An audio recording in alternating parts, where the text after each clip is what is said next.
being favorite teammate talaga si Nonoy. Nonoy Mm. Baclao. Yung relationship namin medyo weird eh. Parang sa labas, parang hi hello lang kami, ganyan. Pag nasa dorms kami, oh Noy, kamusta? Parang wala nangyayari around us. Pero pag sa practice and basketball, pag games na, ibang-iba yung communication namin dalawa. Parang alam niya kung nasan ako, alam ko rin kung nasan siya. Noong time na yun, parang sobrang cohesive namin dalawa. So, siya yung feeling ko na talaga naging best teammate ko kasi nung time namin, ako sa offense, siya sa defense eh. Perfect match So, mo. lahat ng lapses ko sa defense, siya yung humihelp sa akin. You know?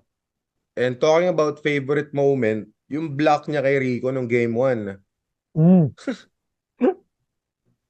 Oh, exclamation yun na talagang we're gonna win this championship whether you like it or not, you know? Sa amin talaga yun. We were really hungry nung 08 season na yun.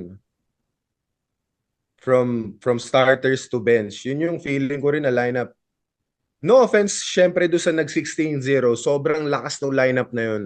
Yup. Like, undoubtedly, like, best at na yung lineup. 16-0 sweep, everything.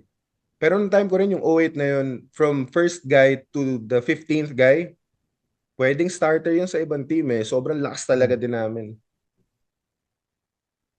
Eh, yun.